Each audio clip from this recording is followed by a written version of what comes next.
До нас тым часам завітала Кацярына Андрэева, каб падзяліцца сваімі навінамі. Каця, вітаем цябе. Прывітанне. Вельмі прыемна бачыць. Зазірнуў у твае сеткі.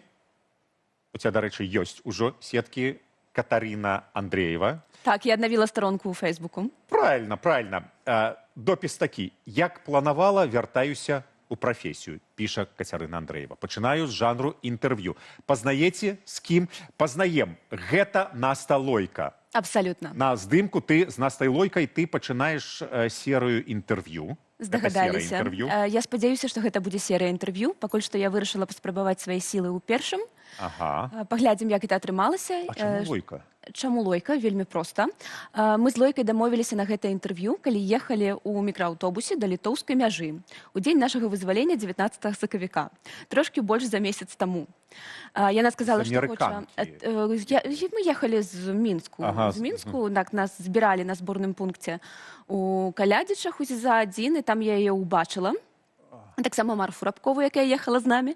І проста ў дарозе мы з Лойкай дамовіліся на гэтае інтэрв'ю. Яшчэ раней у калоніі мы сябравалі і абмяркоўвалі, што было б добра, калі мы вызвалімся прыкладна блізка па часе, каб я ўзяла ў яе інтэрв'ю. І яна сказала, што для яе гэта будзе таксама вельмі прыемна.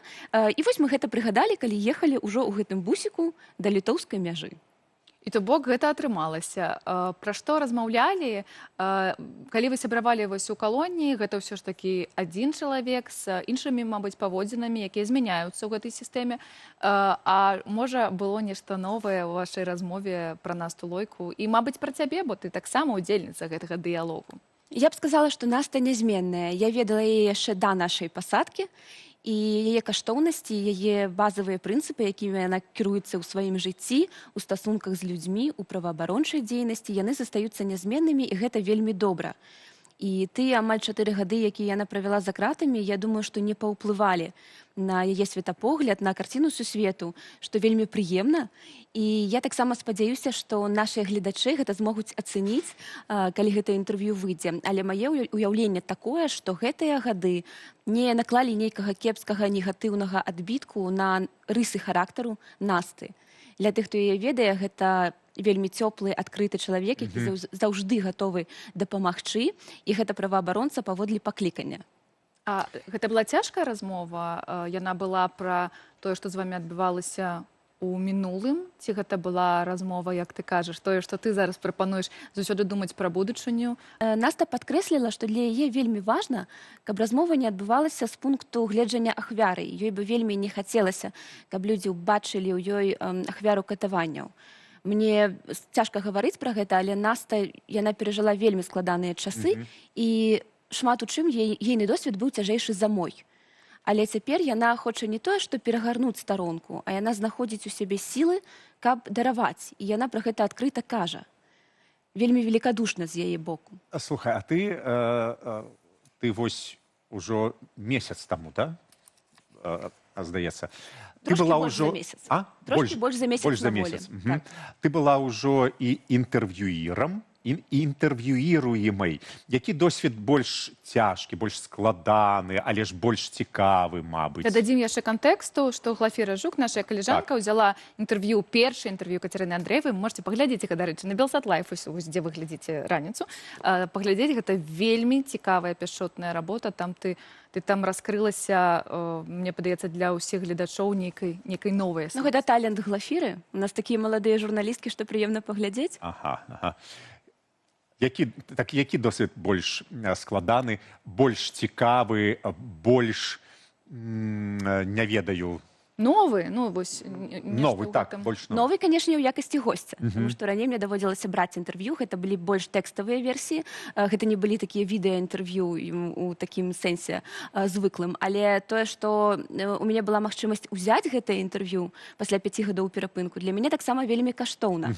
І мы выбралі вельмі цікавую лакацыю, гэта творчая майстэрня сяброў Насты. Для мяне было важна, каб ёй было комфортна. Таму што я падкрэсліваю, мусім ставіцца вельмі пяшчотна да былых палітвязняў, палітвязанак. І я арыентавалася на Насту, дзе ёй будзе зручна, пра што яна хоча і можа гаварыць. І вось ад гэтага адштурхоўваючыся мы выбралі і лакацыю і пабудавалі нашу размову такім чынам паводле зместу, паводле прыярытэтаў Насты. Для мяне гэта было важна. А ты, мабыць, ужо маеш нейкі план. Зразумела, што яшчэ легалізацыя, дакументы, гэта ўсё тычыцца паперак, але такія працоўныя планы, то бок ты будзеш працягваць, не ведаю, мабыць, гэта будзе цыкл інтэрв'ю, вяртанне ў прафесію. Ну, зразумела, што працаваць на вуліцы ты можаш, калі ты працуеш на зямлі. Зараз журналістыка змяняецца, беларуская журналістыка. Мабыць, ёсць нейкае такое уяўленне ці мара. Мабыць, я не ведаю, мабыць, сваё шоу, мабыць, нейкія эфіры весці. Мы з калегамі абмяркоўвалі, як змянілася беларуская журналістыка, і я сказала, што мне здаецца, яна стала больш складанай для нас і з этычнага, і з тэхнічнага пункту гледжання, таму што больш няма рэпарцёраў у Беларусі. У нас цяпер няма карэспандэнта ў Беларусі, які мог бы здабываць інфармацыю і эксклюзіў для нас. Усё грунтуецца больш на тых звестках, якія мы бярэм з сацыяльных сетак, што, канешне, складана, і, я думаю, не можа не адбівацца на якасці прадукта нашага інфармацыйнага. Але таксама, я думаю, што з'явіліся новыя выклікі, і ад майстэрства журналіста залежыць, як можна гэту сітуацыю скарыстаць такім чынам, каб здабываць эксклюзіў і рабіць цікавы кантэнт для нашых гледачоў нават у такіх умовах, у выгнанні. Я больш мела досведу працы рэпарцёра ў полі, безумоўна. Таксама мяне цікавіла расследавальніцкая журналістыка заўжды. І мы працавалі з мужам над праектамі, якія, на жаль, засталіся спыненыя і незавершаныя. І потым мы ў калоніі абмяркоўвалі з ім, калі ён прыязджаў на спатканні. Слухай, а вось ці ёсць будучыня ў расследавальніцкай журналістыцы ў Беларусі?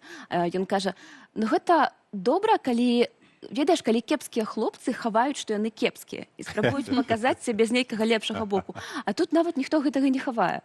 І яны кажуць самі, што да, мы кепскія, тому што мы можам себе гэта дазволіць. І ці мае сэнс расследавальніцкая журналістка датычна беларускага кантэксту вось у такіх варунках, я сумняюся. Я паспрабую знайсці сябе ў новай сферы, у новых жанрах. І вось адзін з такіх жанраў гэта вялікія інтэрв'ю human story. Я спадзяюся, што з Настай у нас усё атрымалася добра, але я думаю, што працяг будзе. І проста мне трэба трошкі больш часу. Зараз яшчэ кажуць, што беларускія журналісты, беларускія актывісты, палітыкі, яны адарваліся ад беларускай рэальнасці. Ну, зразумела, 5 гадоў не быць на зямлі, не бачыць, не размаўляць з людзьмі, ты нават не заўсёды разумееш, што там па тэлебачанню прапаганда паказвае, пра што яна распавядае. Ты была ў Беларусі, але з абмежаванай таксама дасяжнасцю і да навінаў, і да рэсурсаў, але была з людзьмі, якія заўсёды далучаліся да гэтага, за краты да гэтага працэсу. Мабыць, ёсць у цябе нейкае меркаванне пра тое, што журналістыка ў выгнанні, яна ўсё ж такі адарвалася ад беларусаў. Што можна зрабіць з гэтым? Ці можам мы неяк інакш змяніць ракурс нашых размоваў, нашых тэмаў, нашых жанраў, у якіх мы працуем? Катя, мне складана крытыкаваць. Я чула такое меркаванне, што эміграцыя падобная да страты блізкага чалавека. І я думаю, што мы ўсе ў эміграцыі мусім быць лагоднейшымі і мусім добра ставіцца адзін да аднаго, проста таму, што нам усім цяжка. І я б хацела, нават калі Ігар вызваліцца, я кажу, што гатовая свой досвед абясцэніць, каб яму было больш камфортна адаптавацца. І таксама я думаю, што немагчыма ехаць увесь час на тым, што ты прасидзела 5 гадоў, ты палітвязень, і цяпер ты маеш нейкі прыярытэт альбо нейкую фору. Не ведаю, трэба рабіць працу, рабіць яе якасна, і цябе будуць ацэньваць паводле твоей працы. Але таксама я думаю, што мы мусім больш лагодна ставіцца адзін да аднаго ў эміграцыі і не знаходзіць нейкія супярэчнасці, якія можа выкарыстаць беларускія ўлады і прапаганда. І вельмі часта я заўважала, седзячы ў калоніі, калі нам паказвалі нейкія ролікі, злепленыя з матэрыялаў незалежных СМІ, але вывернутыя на карысць беларускай прапаганды. І тады я думала, што, магчыма, лепш устрымацца ад нейкіх рэзкіх каментароў, ад крытыкі, ад неабдуманых словаў, якія могуць выкарыстаць нашыя апаненты. А ці ёсць у вас, у каманды, у цябе асабіста нейкі плейліст ужо з імёнамі, каго вы жадаеце ўбачыць у якасці герояў Я дадам, просто я заўважыла, што з'явіўся нібыта новы жанр інтэрв'ю, бо Марына Золатава брала інтэрв'ю ў Машы Калеснікаў. Гэта две былыя палітвязанкі, яны вельмі глыбока паразмаўлялі.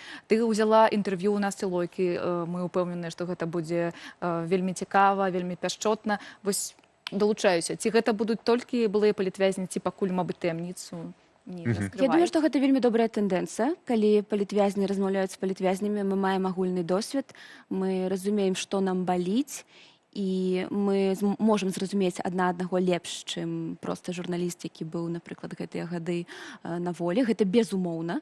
І мне было б таксама цікава ўзяць інтэрв'ю і ў Марыі Калеснікавай, тым больш, што мы стасаваліся ў калоніі, апошнія асабліва часы мелі такую магчымасць. І таксама абмяркоўвалі, дарэчы, тэму інтэрв'ю. Проста з Настай гэта абмяркоўвалася вось ужо ў дзень вызвалення. Так, пакуль ехалі ў бусіку, я проста не магла, каб яна не была першай. Я буду чакаць менавіта інтэрв'ю з Ігарам. Ігар. А наколькі гэта з этычнага пункту гледжання будзе? А гэта, мабыць, новы жанр, ведаеш? Ніхто так не рабіў. Чаму гэта не этычна? Вось мы сядзім разам. І што добрага, і што мы робім? І мы размаўляем, і ўсё добра. Нічога добрага нет. Нічога не можа сказаць. Паглядзім, калегі. Але я думаю, што гэта добры жанр інтэрв'ю палітвязняў з палітвязнямі. І ён гэта та самая інклюзія. Гэта інклюзія, абсалютна інклюзіўна і эксклюзіўна, таму што яны гатовыя падзяліцца сваімі думкамі з тым, з кім прайшлі гэты цяжкі шлях. Дзякуй табе вялікі. Вось давайце паглядзім той кавалачак, які нам эксклюзіўна невялікі цізер далі, а пасля ўжо вы пабачыце вялікае інтэрв'ю на Белсаце. Мы знаходзімся ў цэнтры Варшавы. Гэта творчая прастора. Мне ее паказалі праз першых же дней, як я была ў Варшаве, таму што я рабіла сустрэчу з сваімі сябрамі і сяброўкамі, і вось гэта месца мне параілі для такіх мэтаў, і яно вельмі утульнае. Гэтае інтэрв'ю мы з табой дамовіліся запісаць амаль год таму.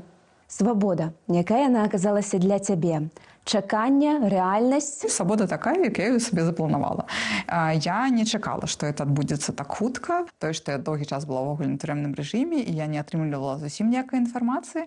Зараз я спрабую да любой з'явы падыходзіць з розных бакоў. І гэта той навык, які я атрымала хіба ў калоніі. У нас было такое спаборніцтва, хто першы дабяжыць да Насты, каб яе абняць. Я могу сказаць, хто перамагла, але яна яшчэ, на жаль, знаходзіцца ў зняволенні. Тое, што нельга рабіць у калоніі, так, абдымацца. Але мне заўжды хацелася цябе абняць, і ведаеш, што я цябе і абдымала. Да, мы парушалі. А мы парушалі правілы, да, мы парушалі. Можна казаць, што амерыканцы даціснулі. Я прямо чула такі прыліў нейкай дзёрзкасці, нават нейкага нахабства, то бок я там шла з гэтага штаба, і я была гатова ўжо дзверы КП просто ногой адчыняць, мне падаецца, да? Першы чалавек, які сказаў, што мы вольныя, гэта Джон Коул. Джон Коул, які зайшоў да нас у аўтобус на амаль на нейтральнай тэрыторыі. Так, гэта так і было. А з боку адміністрацыі нічога не зразумела. У меня няма пашпарта, у меня няма ніякіх рашэнняў. Я думала, якім чынам ты дагэтуль была на волі.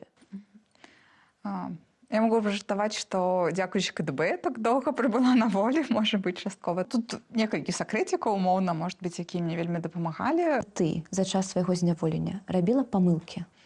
Ну, не памылкі, ёсць проста рэчы, за якія, ну, можа быць, мне трошкі сорамна. Для мяне вялікі гонар называць сябе сваёй сяброўкай.